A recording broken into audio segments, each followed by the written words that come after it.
Hi, I appreciate you joining me today. I say this every week. I know that you could be doing other things, but for the fact that you join me every Tuesday, Wednesday, and Thursday from 11 to 12 Central Time, I am grateful that I say Central Time because I know there are many of you that listen different parts of the United States, from Texas to Missouri to Illinois to Florida to, Pennsylvania, Delaware, even several people, they tune in the UK. I'm grateful for that. You are really going to enjoy the program today. She is a very special guest, very special friend of ours, Debra McGee. My goodness, what a wonderful, sweet testimony. She frowns at when I say this, and I can get it because she's not a narcissistic, arrogant, prideful person, but when you hear of her story and know of her, you'll know that she is a pioneer, she is a trendsetter, and more importantly, she's a child of God, and she's just a special, dear friend of ours. Stay tuned. You're going to be blessed today.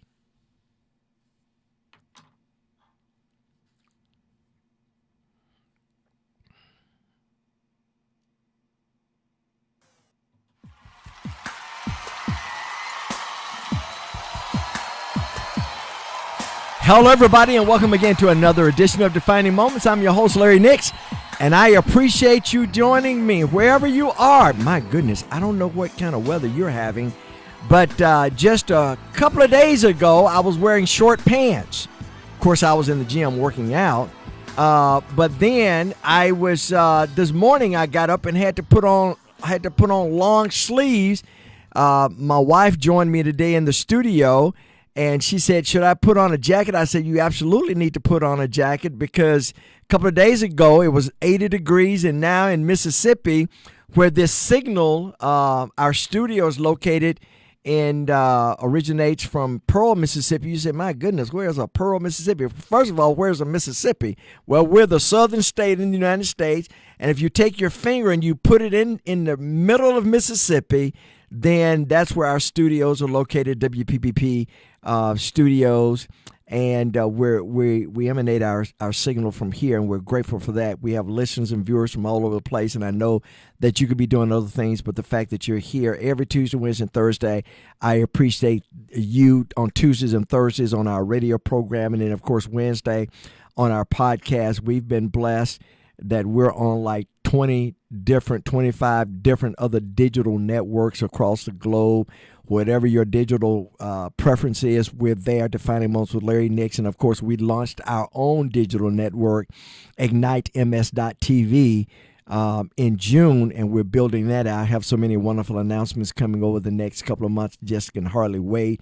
I just appreciate you. You let us know how much this program has been a blessing to you. Well, you just hold on to your horses because we got a whole lot of other things to share with you. Hello, Aunt Dean. I see you all the way from Atlanta, Georgia.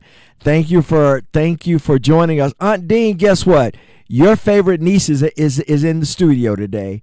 And I might get my producer, if she has time, I may get her to grab her wherever she is. She might be in my office, and grab her and at least let her show her face so that you can see your favorite niece. I know I'm your favorite nephew, wink, wink, but you'll have an opportunity to see your favorite niece. We love you and we talk about you. Listen, also, I want to remind you that you can join us every Wednesday on our network, IgniteMS.tv, and Debra McGee is my guest. Let me tell you something. You are going to enjoy her conversation. You're going to enjoy her story. You're going to enjoy her journey. Now, with radio, we have to take commercial breaks because we have various compliances that we have to oblige ourselves to, FCC. So we have to take IDs and we have to take commercial breaks. So even though my producer, Kim, which she is producer extraordinaire, she gives me as much time as I need. She bleeds every second for me. She just can't override the computer. Well, she can, but she really shouldn't. I think sometimes she's keeping her fingers crossed. She said, "Sometimes I cheat for you, Larry. When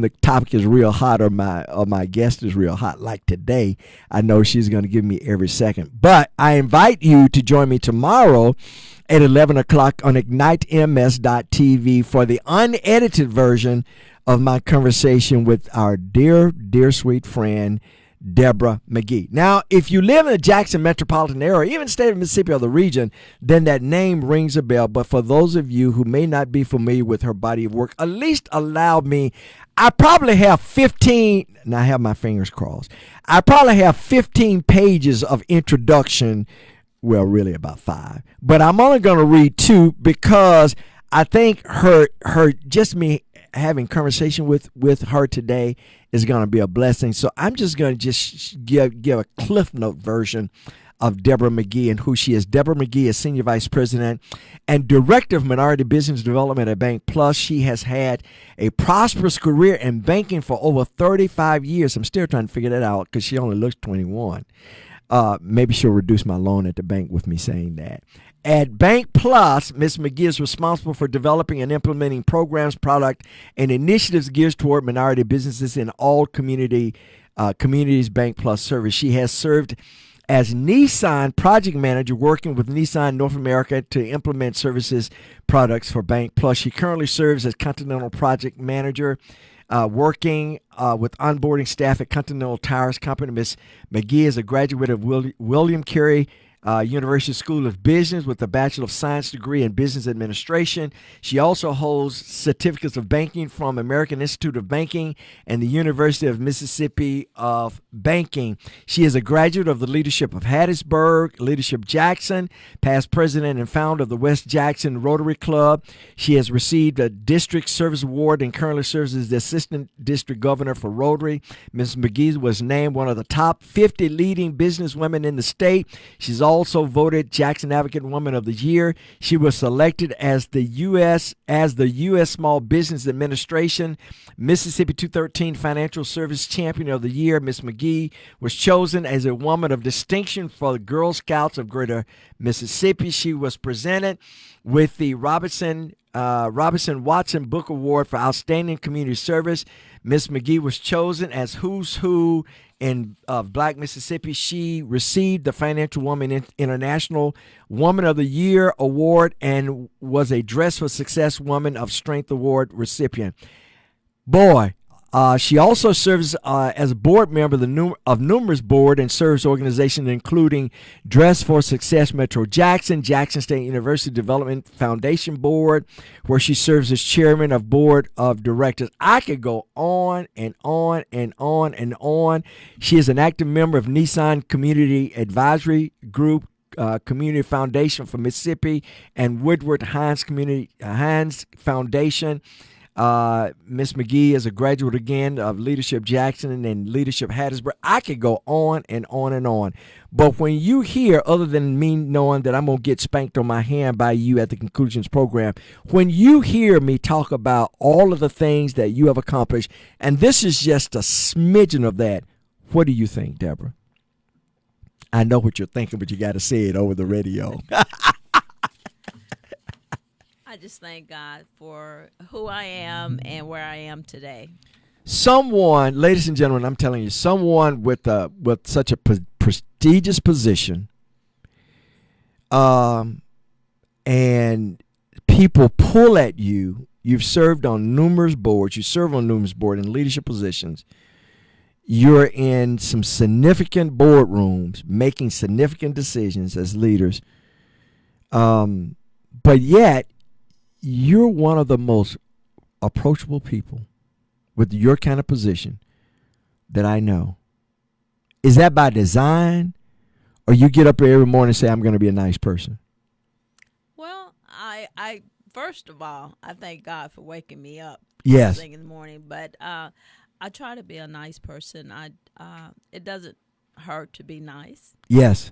And I'm just me. But you know what? Hello, Sister Winsley. I see you as well. God bless you. I take time to say hello to these nice ladies because they're normally the first ones on. And Sister Winsley, I got to say this about you. Pastor James was talking about his wife, Cynthia, and said that she was having difficulties getting on one day. And he said, Sister Winsley, he said, now, you know, if Sister Winsley, a senior citizen at the church, can log on to Reverend Nick's program, then you ought to be able to log on. So I want to let you know that people really admire you for getting on so quickly and tuning into our program, and I'm grateful for that every week. And it was good to see you at church Sunday. I always look for you on church on Sunday. I know exactly where you sit, and I look toward that pew every Sunday. So it's always a blessing to see you, to see your beautiful smile, and to see you, Sister Winsley. God bless you. Debra, when people see you and they hear of your accomplishments, but yet, once again, it's almost like it's an oxymoron. You just say, but I'm just Debra. You may be impressed with all of those titles and accolades, but it's just, that's not who I am. That's what I do. Exactly.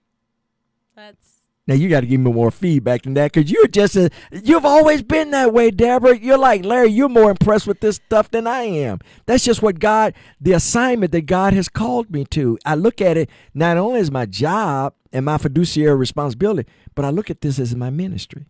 It is a ministry, and I just believe in treating others the way I want to be treated, and I don't have to have that pat on my back to say, Debra, I really appreciate you for doing this. I don't even think about it. You just do it. When you love people and you love God and you love your job, you just do what's best. When you find yourself as a trailblazer, as a pioneer in a lot of these areas that you have been elevated to, that you've earned, that you've been nominated to, and you sit in some of these boardrooms that you're the only one that looks like you, all right, does that make you kind of nervous? At one time it did, but no. I prayed about it early in my career, and God said, they're no better than you. And so do what I've assigned you to do. That's exactly right. You said something on the podcast, and once again, I invite you to join us tomorrow at 11 o'clock to join us on our podcast, IgniteMS.tv, and of course, you are going to be blessed by her story. You said earlier that you believe, for you don't know about anybody else, but you believe that the reason that God has you in these places is so that you can make a difference in the lives of other people. That's exactly Speak to right.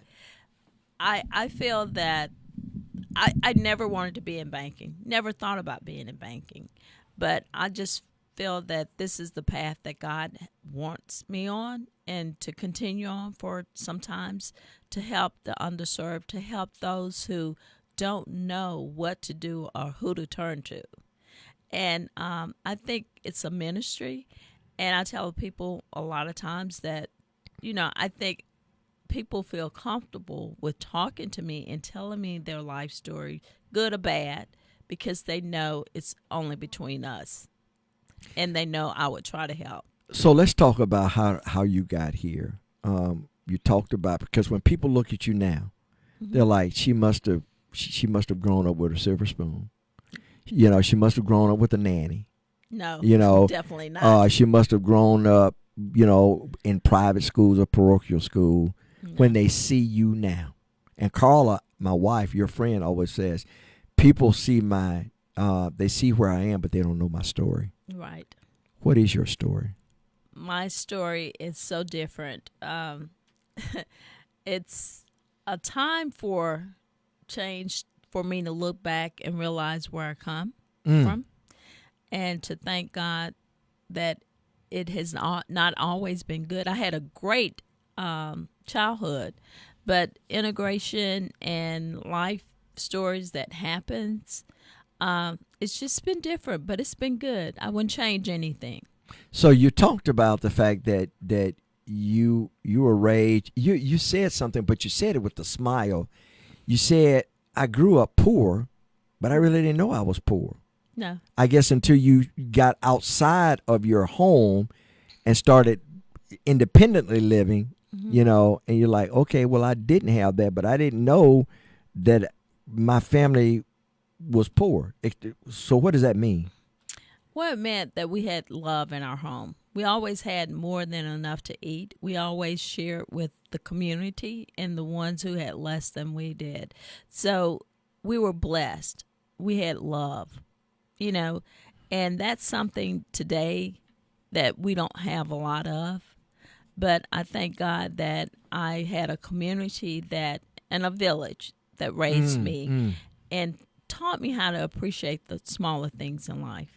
So what do you think is missing? Because you're saying I had a village, I grew up and love, and boy, you talked about that throughout the the podcast. What do you think is missing in the family fiber, in the family home? Two-part question. What do you think is missing in the family fiber? Three-part question. What do you think is missing in the family fiber, family home, and in the community? First of all, God. Second, love. Third, peace and understanding. And I think with those things, it builds a better community. Wow. A better village. And I feel that we don't care about one another the way we used to in the years that we were growing up, Larry, you and I.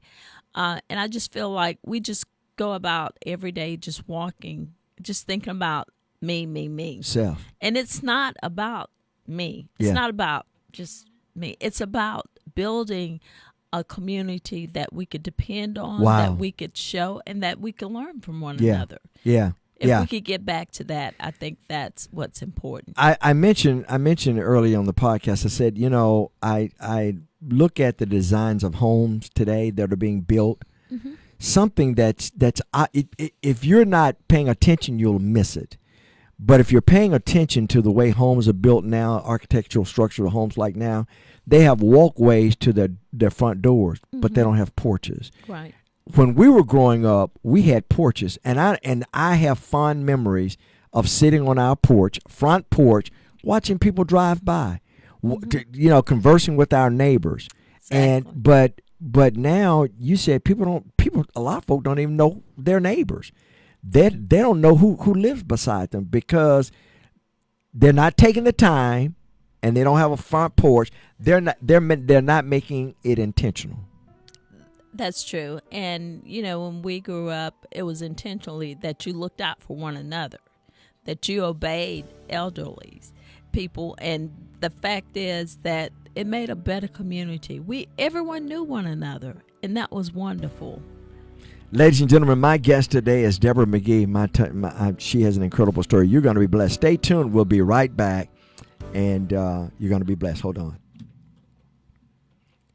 So one of the things that you mentioned was community. Then you said love, the absence of love, and just family. Mm-hmm. And you're saying that you believe that to a degree, I'm not putting words in your mouth, but the essence of what you're saying, you believe that that's why there's such disjointedness in our community today, because we're so focused on self rather than the well-being of other people.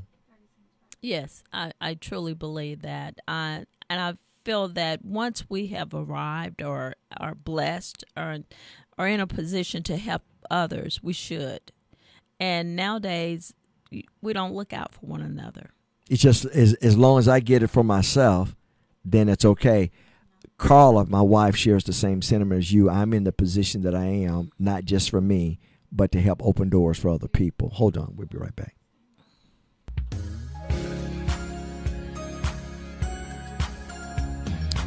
So you said earlier, you said that I really didn't want to be in the banking industry. You had an incredible, successful, appreciable career in banking.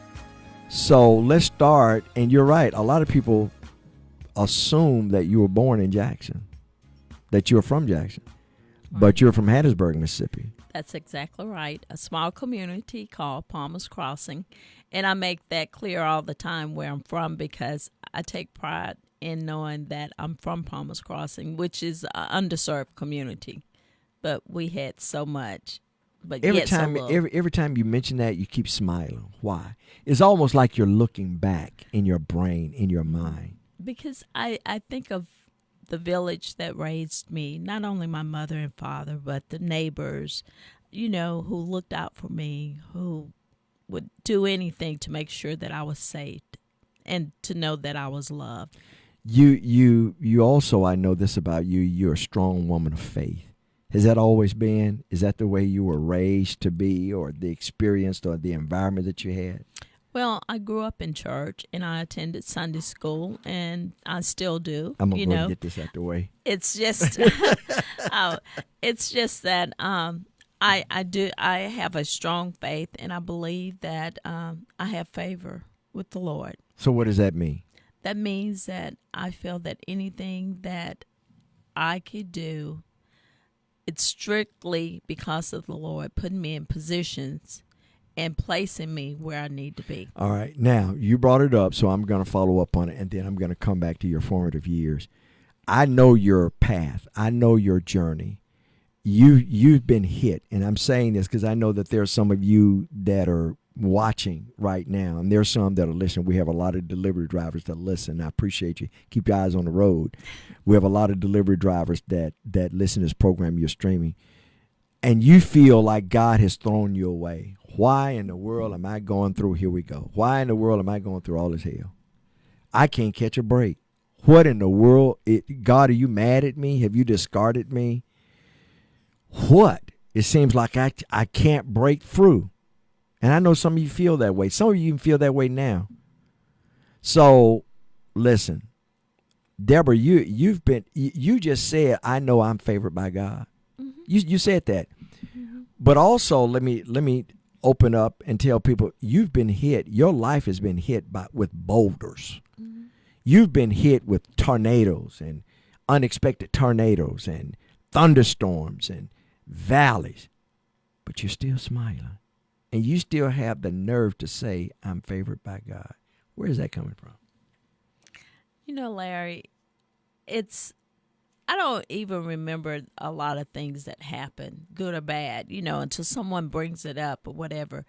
But you just have to keep pushing, And I know that my walk with God is a destination that no one else is going through. It's only for me. What he has for me is for me.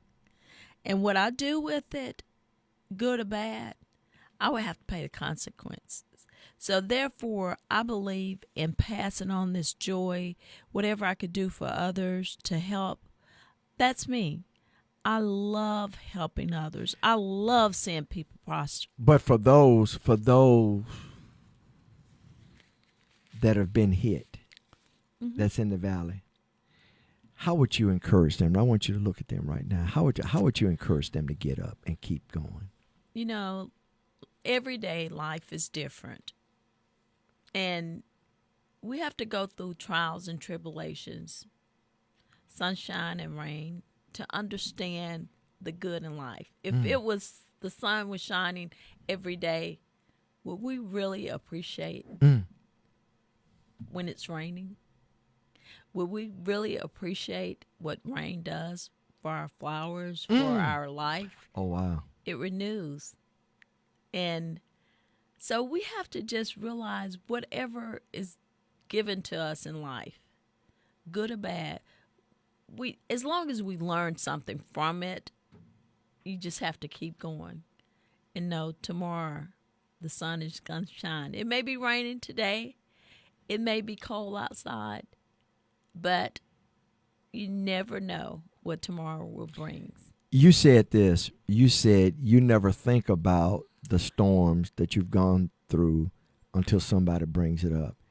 Mm-hmm. And boy, that's a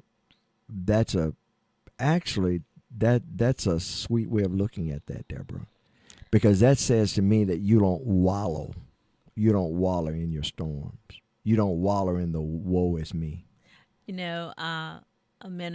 My minister in Hattiesburg, Arthur Siggers, he used to say all the time, if you slip and fall, you don't wallow in it. You just get up and keep going.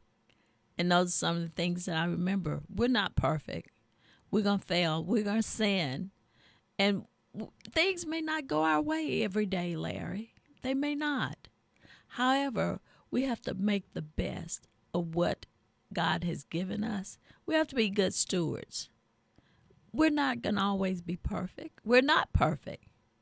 And you know what? Sometimes we may say something that will upset someone and not even know we said that. And my daughter,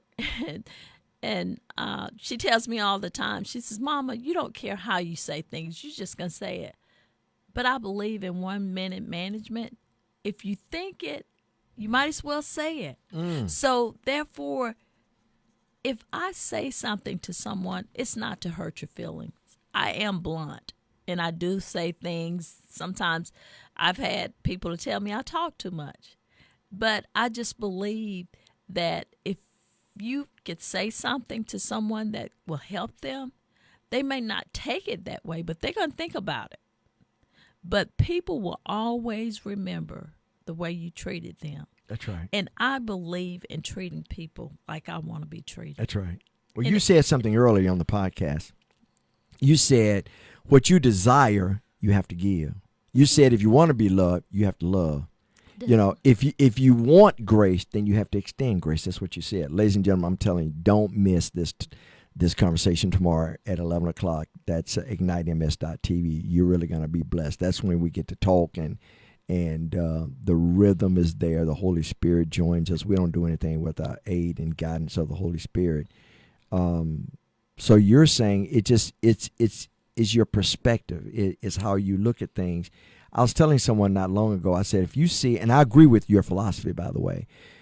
I was telling a friend not long ago, I said, if you see a friend about to drive off a cliff, are you going to say, you may want to consider taking your foot off the accelerator because there's a cliff there and you may experience danger? He said, probably not. I said, what would you do? He said, I'd probably scream and say, don't you see that cliff? I said, exactly. Right. Sometimes you need to scream at people, not because you hate them, because there's a cliff. Yeah.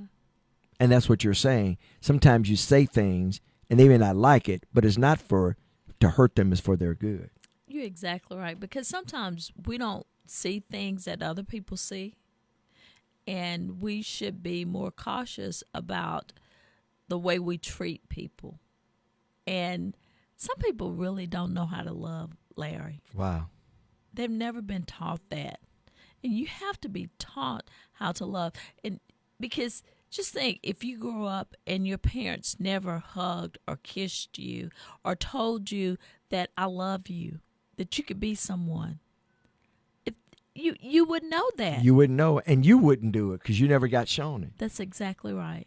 So I believe in telling people I love you. I believe in holding hands. I believe in touching people, because that way they know they can feel you. They can feel you. Sometimes you don't have to say anything. You could just extend your hand or a smile. It doesn't cost anything. So we need to be more intentional about the things we say, how we treat people, and always play it forward. You know, just do something nice for people. I'm talking to a corporate executive here at one of the highest levels in the banking industry, and you're talking about being concerned and loving people. Yes. Larry, I may have to tell people I can't help you, or no, I can't deposit this check into our bank. We would love to have your funds, but we can't because you have bad credit, or this check is a fake check, or I deliver bad news all the time, but it's a way to deliver. I hear you. You know, you may have people who come into a financial industry who try to pass bogus checks or whatever, but there's a way to deliver good and bad news. So you don't have to be mean to people. Just be blunt and to the fact, and just be truthful and treat people with respect regardless. So if it was left up to you, if it was left up to Miss Debra, you would be in the oil industry. I would be. I never would have met you. I would be. Because your desire, you wanted to go to Texas. In fact, you had gone to Texas, moved to Texas, because your desire was to go in the oil industry. Why? Well, when I graduated from college, that was the thing to do, to move to Texas. That's right. The oil was booming. Right. And that's where I thought I wanted to be. But the Lord said something different. I did go out there. What did you think you wanted to do? Interview. I wanted to work for Shell Oil Company. That to was do my what? desire. Well, at one time I thought I wanted to work offshore. I even interviewed for offshore Really? positions. Yes. Deborah, respectfully, you kind of spunky, aren't you? You're daring, aren't you? I told you I was a tomboy growing up. I really was. Work offshore. I love being outside. I love the water, and I love new things. So do you cut your own grass, or you have a lawn garden care person? I cut my own yard, Larry. Wait. Debra McGee, this high fashion corporate executive Yes. that has an office on the 23rd floor. I'm just kidding about that part. Okay. You cut your own grass. Yes. I love working in my yard. That's something that gives me peace and appreciate the beauty of the world. Is that because you connect with that because of your childhood? I guess so. For the longest, I did. My husband and I, we did have lawn guys, but after he died, I decided that I wanted to cut my own yard. And before he died, he had actually bought 2 zero-turn mowers and said that we were going to mow our yard. But we never did it because he was always working and I was always working. But afterwards, I found peace in mowing my yard, and I love it. You drive your zero-turn mower to cut your yard? Yes, I do. Debra McGee. I do.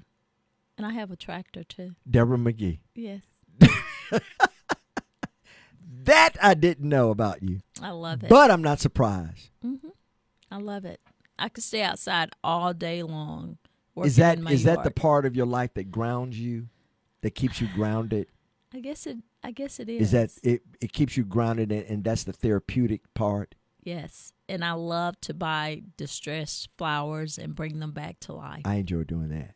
That is so wonderful. Yeah, Carla can tell you that. I go and get flowers that are distressed, Yes. and I negotiate, and they mark them down or whatever, and I said, watch. I tell Carla, watch. I said, I'm going to bring them back to life. I love that, and it's a beauty. What do you think that says? What do you think that's saying about That- you and about it? I think it's saying in the midst of ugly things, there's still beauty. That's good. Mm-hmm. So no matter how it looks, how it seems, Mm-hmm. there's still beauty, Yes. even through the eye of the beholder. Beauty lies within. Ladies and gentlemen, my guest today, I told you, you're going to be blessed, and I see the comments. I thank you very much for joining us. We'll be back with my friend Debra McGee on Defining Moments. So you went to Texas, Mm-hmm. all right, and let's pick up from there. Well, I did. I went to Texas after I graduated, and I interviewed with several companies and didn't really land anything, and also interviewed in Hattiesburg for positions in Texas. So I guess it's not where the Lord wanted me to be. Interesting you would say that. You interview, and ladies and gentlemen, I want you to hear how she said that. She said she interviewed for jobs in Texas and none landed. All right. Fast forward 20, 30 years later, they crawl, they beg, they grovel to get Debra McGee on their team. In any bank, they would grovel to get Debra McGee on their team. In fact, you just shared a story with changing guards of your CEO. Mm-hmm. That your current CEO, he's going to retire. You have a new CEO that's taking over the RAM, Mm-hmm. and he told you before you retire what? To come see him, to talk with him before I retire. Isn't that something? Did you ever Mm-hmm. think that your career would be where it is today? No, I didn't. No, I didn't. And I still just think of it as a great job that I love. And everyone says, oh, you have so much power, you know, so many people know you. I don't look at it like that. Really? But you do have a lot of power. You have a lot of authority. You can, you know, you can't outthink. You don't make decisions based upon your heart, you know, because you have fiduciary responsibility at the bank. Mm-hmm. Right. But you do have compassion. I do have that. So how do you weigh that with your decisions? Well, whenever we're in a discussion, Yeah. Johnny Donaldson, I think you know him. Yes, I do. I know him President well. of Jackson. He always tells me that he tells everyone else that I'm very compassionate. I'm very compassionate because I believe in fighting for what I believe is right. Yes.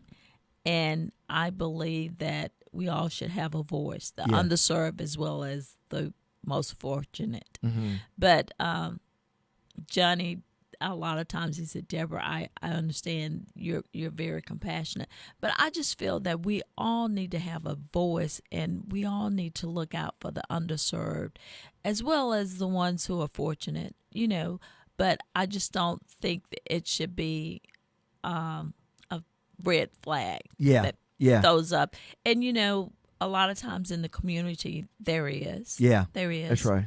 And so I feel that we have to be responsible for making sure that everyone has a voice. Yeah. Yeah. I'm going to ask my producer, Kim, is my wife still over there? Kim, can you flip the camera? Carla, are you there? All right. So everybody, this is my wife, Carla. She is the best part of me. Aunt Dean, I told you I was going to get Carla to come in here. So Carla, wave at Aunt Dean. All right, because Aunt Dean is probably saying, hey, baby, you New Orleans folk. So Aunt Dean, she's in here taking care of some stuff. And I said, listen, why don't you come and hang out with me today? Ladies and gentlemen, stay tuned. My wonderful guest, Debra McGee on Defining Moments. So, hey, Kim, I want you to keep Carla on camera because Aunt Dean said, hello, sweetheart. Say hello to her, Carla. Hello, sweetie. Talk to the Blessings mic. you. Thank you so much for your support. We love you dearly. For all the family as well. We hope to see you soon. All right. Listen, Carla, stay right there. And the reason why I wanted you to come, because Deborah just shared, I utilize on the podcast, Deborah said, I utilize my position, though I have a responsibility to my company. I not only see my position as my job, but I also see it as my ministry. I want you to speak to that, Deborah. Speak to that again. And then, Carl, I want you to speak to it. Speak to that, Deborah. What do you mean by that? Well, when I said my ministry, I have recently taken on an assignment of working with pastors throughout the 4 states that BankPlus footprints are in, mostly in Mississippi, to actually work with ministers to help their congregation understand the importance of financial literacy, growing wealth, and being able to retire and not depend on Social Security. Wow. That's powerful. That's powerful. Carla, when you say, hearing what Deborah just said, when you say, because you work for a Fortune 500 company, Carla, when you say that you not only look at your position as a job, but you look at it as a ministry, what do you mean by that? Now I'm talking to 2 corporate driven, successful ladies in different arenas, but they're leaders. They're executive leaders in their industry. What do you mean, Carla? Well, I truly believe that. Come a little closer to the mic, Carla. I tell people often, God gave me the job at UPS. And so it was an assignment that he gave to me. And so I don't take that lightly when I understand when you ask, many times the word says, you have not because you ask not. And when he gives that assignment to you, then you know the purpose of why you're there. And while you're there, since you're there, you have to carry out the mission of what he told you to do for his glory. And so although I understand the policies and the rules and the laws of UPS, I understand who gave me that job to fulfill heaven's kingdom's obligation to the people. And so for me, there was no thought about not knowing how to do the policies, which I'm so sure Deborah knows very well because she's so highly regarded. But you understand when God makes the opportunity for you to be in that space, that every opportunity when people say you can't do this, God opens the door and heaven flows open for you to do that for him. And so I know my job for UPS, but I know what my responsibility is to the one who gives it. So in this season of where you get retirement and things of that nature, you think about those things, people say, when will you leave?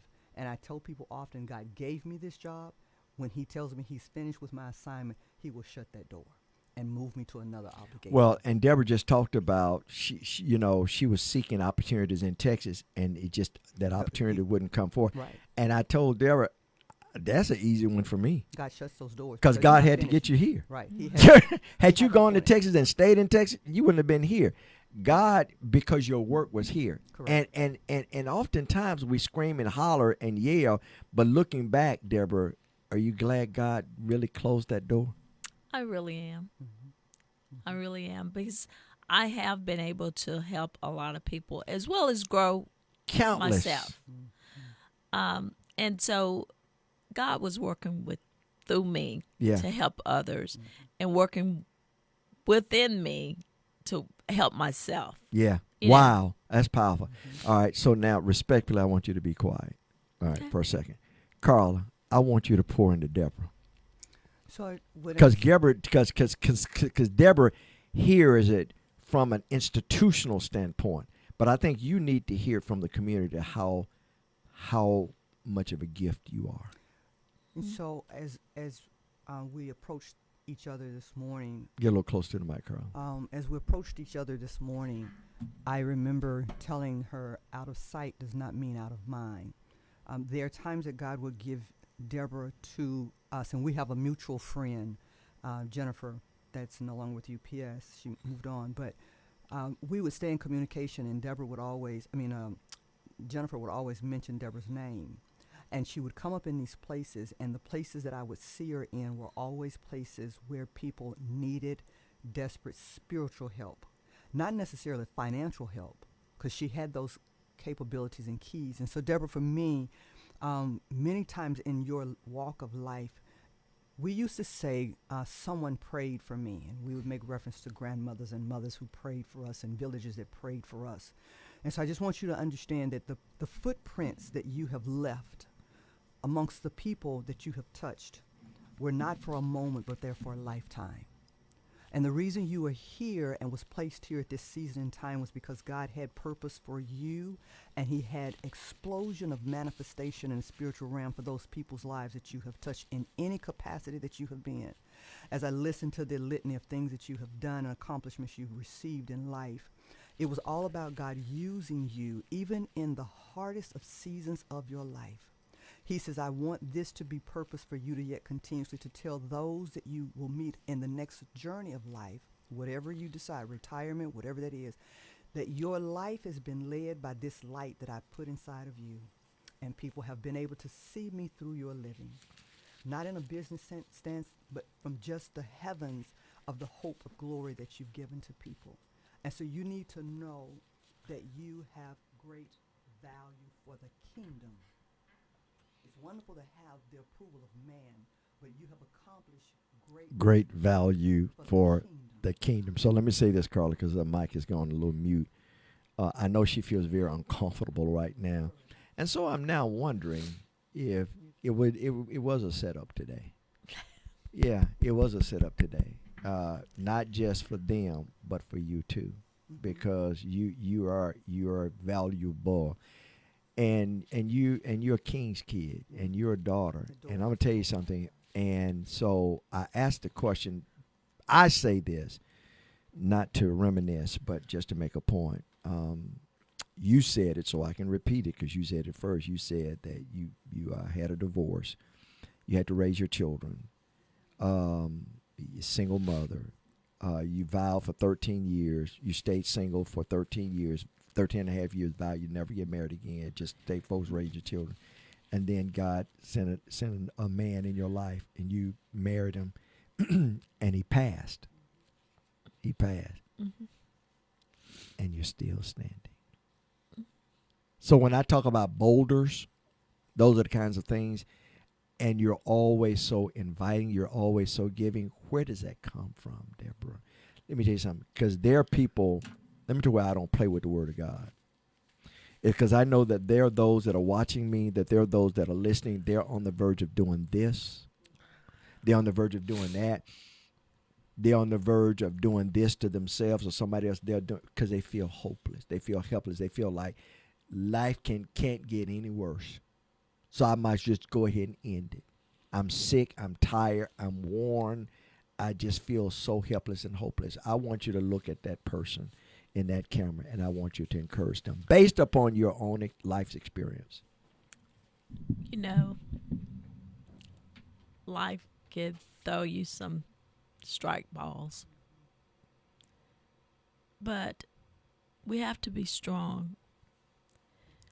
And after my husband passed, about 8 months later, I really understood what it meant when people take their lives.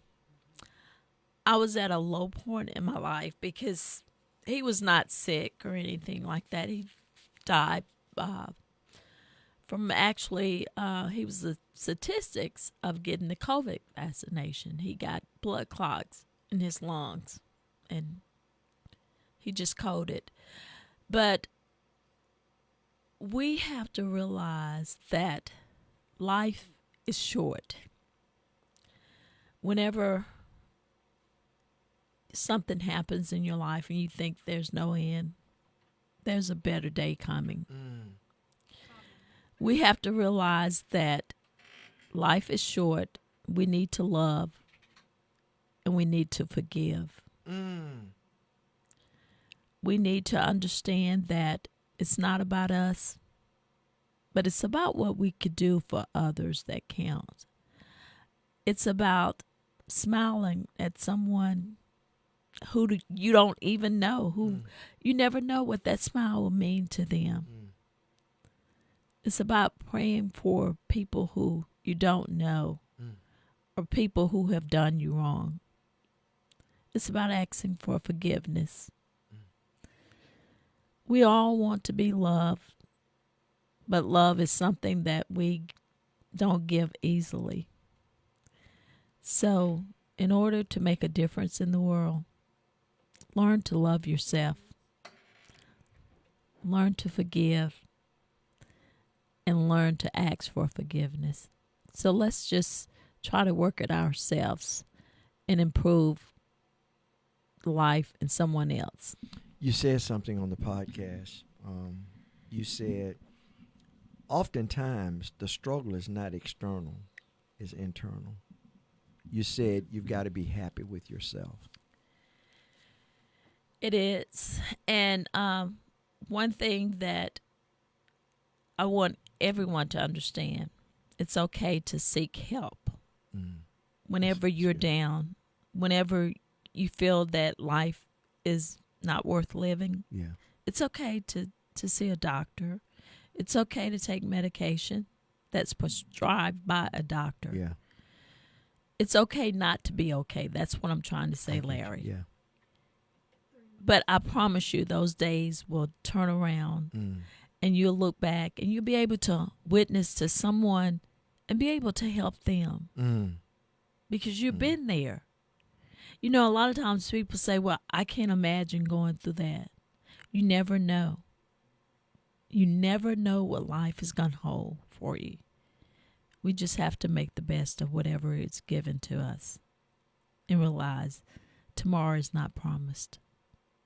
I think the reason people, they respect your business acumen, they respect your ingenuity, they respect your business prowess, they respect that you've climbed the corporate ladder, they respect that you're the first in a lot of boardrooms. I got it. That's part of it, Deborah, but I got to believe that people have a tremendous amount of respect, like me and Carla. We appreciate those doors that you're in. We appreciate that powerful pen that you have. Mm-hmm. But also, I think what draws us to you is that your heart. You have such a wonderful, inviting, godly. I didn't say you were perfect. I didn't say you were sinless. No. But you have such a caring heart, and that can only come by the grace of God. And you said something on the podcast. You said, I understand if I wouldn't be this way if I didn't have the rain. I wouldn't appreciate the sunshine. That's true. Talk about that. Well, you know, Larry, I didn't come from a family that had wealth. My parents worked hard. They showed me love, me and my sisters, in the community. They were a village. You know, my dad, they used to call him the mayor of Palmas because everyone knew him, you know, and he had a lot of different businesses. And my mother never worked until I was out of high school.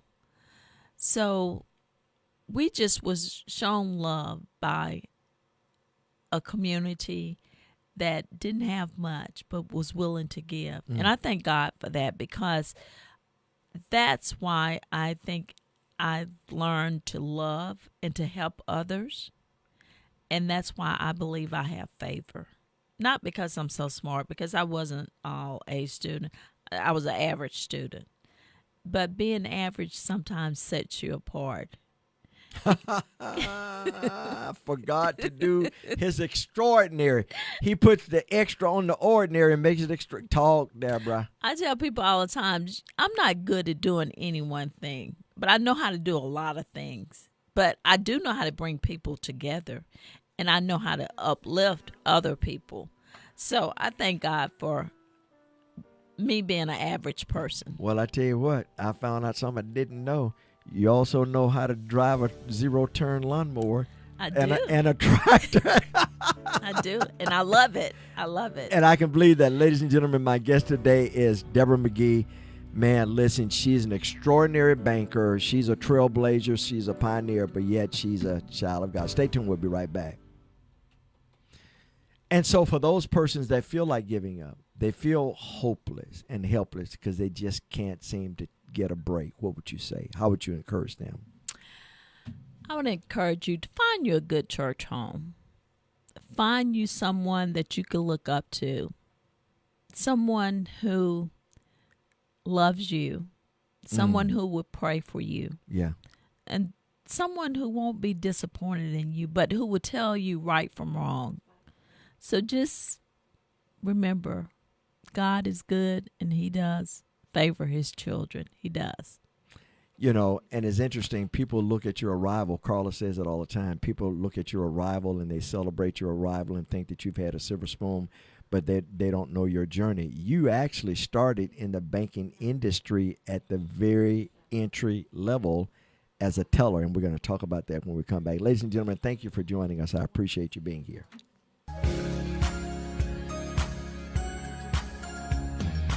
I want to invite each of you to join us this Thursday at the Mississippi Agriculture Museum at 12 o'clock. Every third Thursday, Unite Mississippi, we host our monthly luncheon at the Mississippi Agriculture Museum. Of course, if you're in the Jackson metropolitan area, you can attend. But if you're out of state, then certainly you can log on to unite-ms or unite-mississippi.com. And you can, you can watch the live stream. Our guest speaker for this Thursday is Chip Pickering. Chip Pickering, he's former United States Congressman from Mississippi, and he founder and CEO of a company Encompass that has an office in Washington. He's our speaker. And then next month, for the month of April, Mayor John Horn, he's our speaker. That's every third Thursday, and Just know that you're always invited. And again, I invite you to join us every Wednesday at 11 o'clock for our podcast, UniteMS.TV. Tomorrow, Debra McGee is our guest. Of course, with our podcast, it's unfiltered. We don't take commercial breaks. And it's a sweet time that I actually spent with her. And we get to see the woman behind the title, not just with the business suits and the pen and the office, but we get to hear the human part of who she is. And now it makes sense how she's able to do her job so well, and people pull on you. So you started out at the entry level as a teller. So where do you go from there? From a teller, I became secretary, and then I went on to be a credit officer and moved on to AVP, VP, senior vice president. So when are you going to own your own bank? I won't. I continue to work for BankPlus and I love it until I retire. Mm-hmm. I don't know what that means, but I get it. I'll just move on from that conversation. Mm-hmm. But let's talk about your passion, because you talked about you really want to focus however much time you're going to be there, helping ministers, Right, teaching church people about wealth management and how to deal with securing your credit and credit scores and developing it and making it transgenerational. Talk about that. Yeah, it's important that we take care of our credit. And a lot of times we don't understand how important financial matters is. And right now, if you're graduating from college and you get a job, they may pull your credit for that position. If you move out of state, you're going to have an apartment. You're going to have an automobile. And so all those things, unless you have assets, money, cash money, you're going to have your credit pulled. So it's very important that we use credit wisely. And that's something that's really not taught in school. And I was happy to hear last week on the news that they're going to go back to teaching financial literacy in classrooms. Because my son, even though he works for a wealth management company in Chicago, he says, Mama, they never teach us in school how to actually establish credit, how to pay your bills on a timely manner. He said, we were never taught that. We may be taught how to run a company, but we're never taught how to handle personal credit. And so my journey is to actually work with ministers of the church to teach financial literacy, to go into the churches and schools to talk about how to improve your credit. What does good credit look like? How to buy a house or how to purchase an automobile, the importance of financial literacy. I think one of the many reasons that people really love working with you, maybe several positions back, and you still, that when you had to tell people no, is not the no was definitive. You said no, but let's put a plan together to work towards getting you out of the situation so that my no can turn into a yes. Well, I'm so excited that I work for a financial institution that believes in finding resources. Right. When we say no, we have an alternative plan to help you build your credit. That's good. So in the future, we could say yes. We have a program that I started 17 years ago. It's called Credit Plus, and it actually helps consumers repair the credit. And we have been we've had over 30,000 people to actually go through this class on building good financial decisions as well as building the credit. And it has helped so many people to become homeowners, to become people who understand the importance of credit. Well, let me say this. You are a blessing. I know all of this makes you feel uncomfortable when Carla and we talk about Debra McGee. But your hard work has not been in vain. Your hard work is not in vain. You having those tough conversations when the doors close in those boardrooms and you're the only one that look like you, it is not in vain. And so Carla shared it with you. You have tremendous value. I say to you, you have tremendous value. As busy as you are, you always make time for little old Larry Nix and Carla Nix. And we're always grateful for you, and we appreciate that. I asked you on the podcast, and I'll ask you again. Take the 5 seconds. We only have about 10 seconds left. What would you want to be remembered by? Helping others. Yeah. Doing good, and being a child of God. Yeah. Well, let me tell you something. You're valued, and you do good work. And I just got to believe if I get my 2 minutes at the celebration, we never do a whole 2 minute roll. I will say, Debra, job well done. Thank you, Larry. Ladies and gentlemen, thank you for joining us. I'll see you next time on Defining Moments. Be good. Hey, my name